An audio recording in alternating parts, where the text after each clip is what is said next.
O bloqueio do aplicativo de mensagens WhatsApp essa semana levantou muitas questões.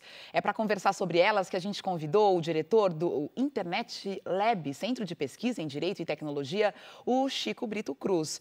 O aplicativo, com mais de 100 milhões de usuários brasileiros, teve o bloqueio determinado pelo juiz Marcel Montalvão. A Polícia Federal solicitou informações relacionadas à troca de mensagens de traficantes para o Facebook, que controla o WhatsApp.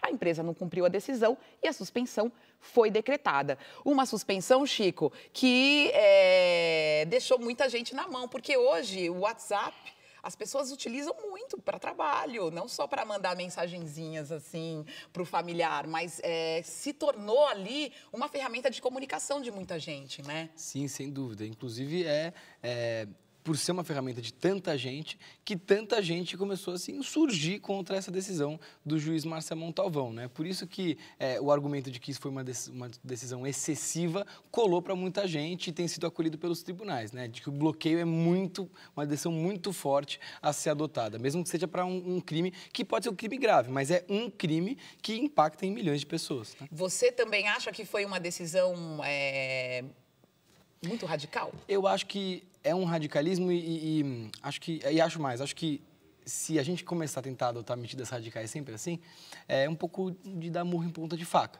né? A gente fica tentando constranger uma empresa a cumprir uma ordem judicial e não olha direito exatamente quais são os argumentos que essa empresa está apresentando para não cumprir. Acho que um argumento importante é o argumento que ela não tem possibilidade técnica de acessar o conteúdo das mensagens. Isso é muito importante porque coloca em jogo o que a gente chama de criptografia. O que é a criptografia? É um sistema de segurança da informação implementado pelo WhatsApp, a criptografia de ponta a ponta. Que você manda uma mensagem para alguém, manda uma mensagem para você. As únicas pessoas que vão ter acesso a esse conteúdo são as pontas, eu e você. Quem está no meio desse caminho, né, quando a mensagem está trafegando, nem o WhatsApp consegue acessar esse conteúdo, segundo eles, né? Então, eles não conseguiriam pegar esse conteúdo e dar para o juiz, né? E a gente tem que começar a discutir justamente esses argumentos e parar de também ficar numa discussão de ficar batendo o pé, não, tem que cumprir. Não, por que não está cumprindo? Será que esse comportamento do WhatsApp é possível? Claro, e a partir do momento que o WhatsApp se nega a essa decisão judicial, né? Alegando problemas técnicos, a gente pode acreditar? Eu acho que eles têm esse... Ou é uma política de privacidade que eles têm e pronto? Eu acho que é um compromisso que eles estão tendo. A gente tem que ver se esse é um compromisso que a gente concorda, se não concorda, se é compatível com a legislação brasileira ou não. Mas acho que é diferente dizer se ele não quis cumprir ou se ele não pode cumprir. Isso. Né? Se ele, de fato, implementou esse sistema, ele está dizendo que ele não pode cumprir.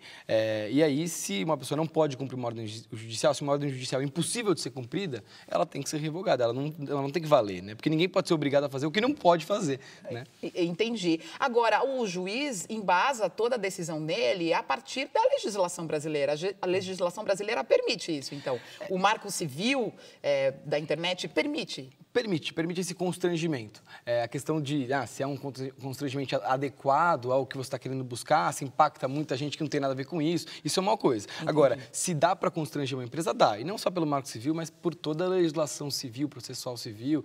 Tem um monte de leis no Brasil que permitem que juízes tentem constranger aí empresas que não estão obedecendo suas ordens.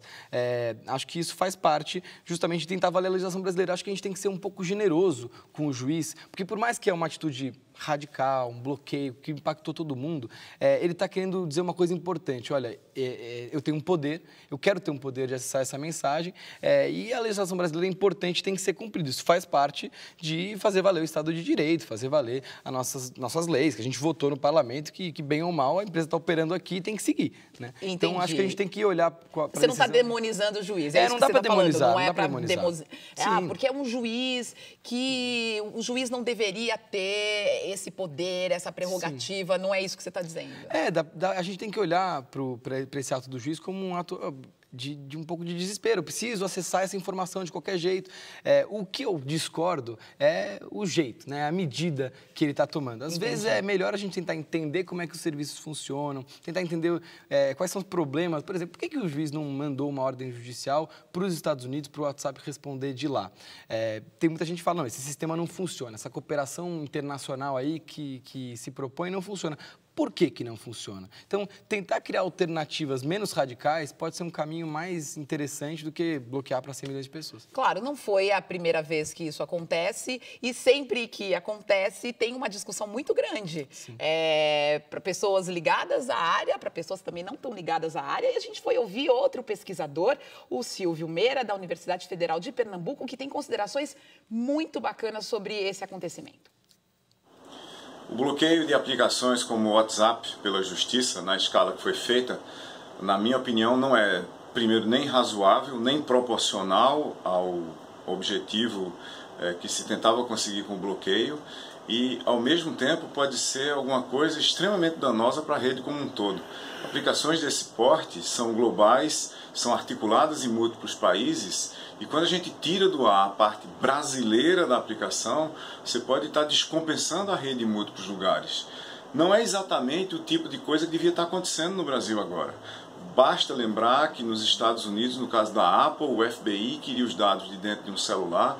Houve uma longa e ampla discussão sobre esse problema que acabou levando o FBI a contratar um hacker para conseguir os dados que ele queria e nunca houve nem perto de uma ameaça de prisão ao presidente da Apple, muito menos uma ameaça de bloqueio dos serviços da Apple, que teria inviabilizado uma classe muito grande de usos no mundo inteiro.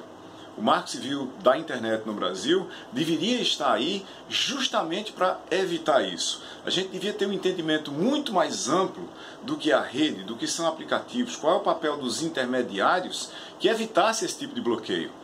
Não é dando esse tipo de passo que a gente cria um ambiente para que a rede no Brasil tenha uso na escala que deveria ter e muito menos para que surjam no Brasil empreendedores de rede de classe global que fizessem serviços desse do Brasil para o mundo. Muito bem. O Silvio Meira mandou essa mensagem para a gente pelo WhatsApp. Você tem o WhatsApp do Metrópolis? O WhatsApp do Metrópolis é esse que está aparecendo aí na tela. Ó, 11 97 673 1540. Você pode falar a sua opinião sobre o bloqueio do WhatsApp. Pode mandar perguntas para a gente que durante a semana na rede social a gente vai respondendo. Bom, o Silvio falou algo interessante sobre essa liberdade na rede, né?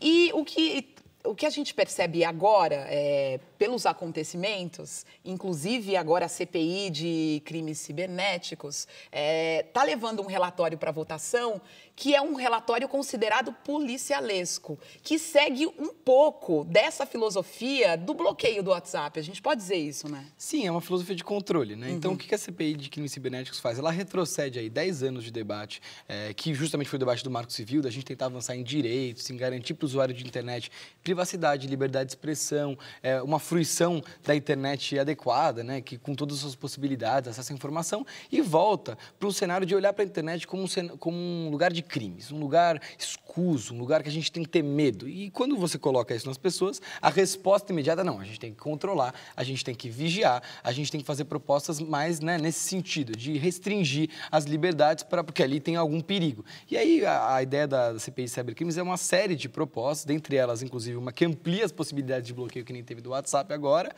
e meio nesse sentido, então de olhar para a internet como um lugar assim... E eu fico pensando, pois é, aí eu fico pensando o seguinte, quando você dá mecanismos para o bloqueio ou para dizer que a empresa tem que quebrar essa privacidade, eu, como uma cidadã comum, eu também não estou correndo risco de, a qualquer momento, alguém também ir lá e desbloquear essas informações. A minha privacidade não está correndo risco também? Está em jogo, porque aí a gente inverte um pouco a lógica, né? É meio que todo mundo é culpado até que se prove o contrário. Acho que é importante dizer o seguinte, como ele estava falando sobre os Estados Unidos, outros países que têm uma cultura de proteção ao direito de privacidade, que respeitam a criptografia, que não prendem nenhum diretor e nem bloqueiam o aplicativo, conseguem resolver os crimes, né? A Alemanha, a França, os Estados Unidos, todo mundo consegue resolver crimes, o Estado de Direito não acabou por lá, porque o WhatsApp não deu uma mensagem que se pediu. Claro. Então, o argumento de que isso é essencial para resolver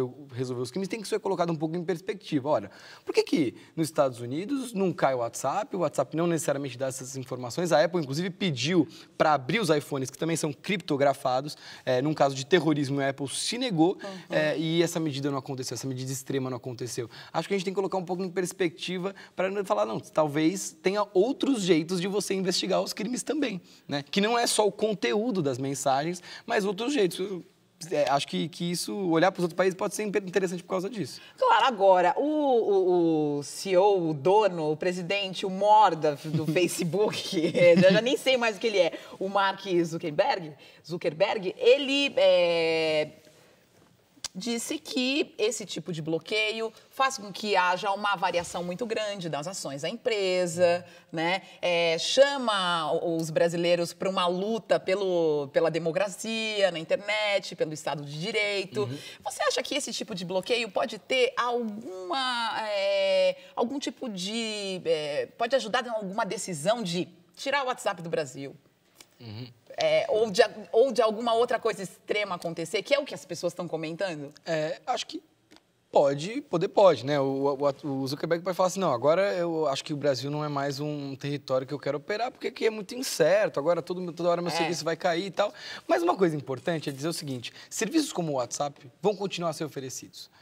Eles estão disponíveis, eles são fáceis de usar, eles são rápidos de usar, as pessoas gastam menos dinheiro utilizando muitas vezes, né? Só com uma pequena conexão de Wi-Fi você consegue trocar mensagem com todo mundo. Isso, se o WhatsApp for embora, vai ter outros serviços. E os serviços vão encontrar os mesmos tipos de dificuldade. Porque a tendência de colocar criptografia de ponta a ponta, por exemplo, não é só do WhatsApp, é de todos os serviços que são semelhantes a ele. Porque isso é uma tendência da segurança da informação.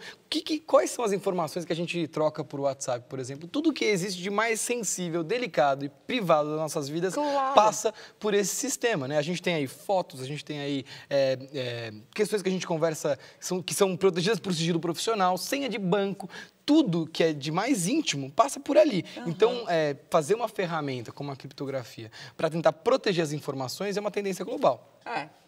E aí a gente tem que pensar maior, né? Chico, muito obrigada pelas informações. Eu que agradeço o convite. Foi um prazer.